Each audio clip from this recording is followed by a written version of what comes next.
বিস্তারিত জানাতে সুনামগঞ্জ থেকে যুক্ত হচ্ছেন সহকর্মী মেহেদী হাসান। মেহেদী, সুনামগঞ্জ শহরের চিত্র জানাবেন আমাদেরকে।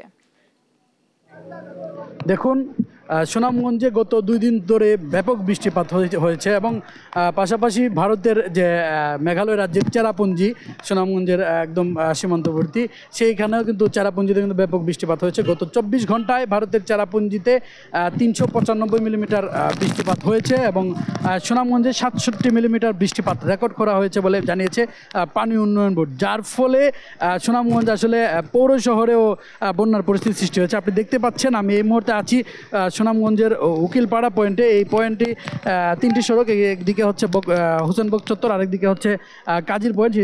যে 3টি সড়ক আছে সেই সবগুলো সড়কই কিন্তু পানিতে তলিয়ে গেছে এবং শুধু উকিলপাড়া পয়েন্ট না, পৌর শহরের প্রায় সবগুলো সড়কই আসলে পানিতে নিমজ্জিত আছে। বড়পাড়া, সাহেববাড়ি ঘাট, উত্তর আরপিনগর, মধ্য আরপিনগর, পশ্চিম বাজার, মধ্যবাজার সহ মরাটিলা, শান্তিবাগ, যেগুলো সড়কগুলো আছে সেই সড়কগুলো কিন্তু পানিতে নিমজ্জিত আছে এবং আমরা ইতিমধ্যে খবর পেয়েছি মানুষের বাড়ি ঘরে পানি প্রবেশ করছে। আপনি দেখতে পাচ্ছেন এখনও অনেক মানুষজন আসলে বাড়ি থেকে একজন নিরাপদ আশ্রয়স্থল খোঁজার জন্য বের হয়েছেন এবং আমরা কথা বলেছিলাম পানি উন্নয়ন বোর্ডের নির্বাহী প্রকৌশলীর সাথে। তিনি আমাদেরকে জানিয়েছেন সুনামগঞ্জে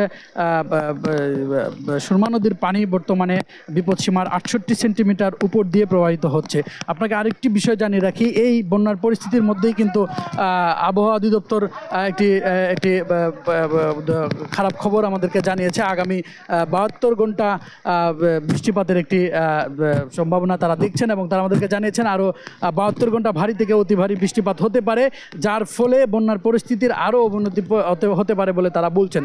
তবে এখনও কিন্তু প্রশাসন এবং জনপ্রতিনিধির পক্ষ থেকে কোনো ধরনের কোনো তৎপরতা আমরা সুনামগঞ্জে দেখতে পাইনি। এখানের লোকজন ক্ষুব্ধ, তারা বলছেন যে প্রশাসনের পক্ষ থেকে এখনও কোনো ধরনের কোনো উদ্যোগ তারা নেয়নি। তবে জেলা প্রশাসন আমাদেরকে জানিয়েছে তারা সকল ধরনের প্রস্তুতি রেখেছেন এবং যে আশ্রয় কেন্দ্র খুলে রাখা হয়েছে, যে কোনো সময় মানুষ আশ্রয় কেন্দ্রে যেতে পারবে, তারা চেষ্টা করছেন মানুষকে আশ্রয় কেন্দ্রে নেওয়ার। তো এই ছিল আমার কাছে সুনামগঞ্জ থেকে বন্যার সর্বশেষ তথ্য।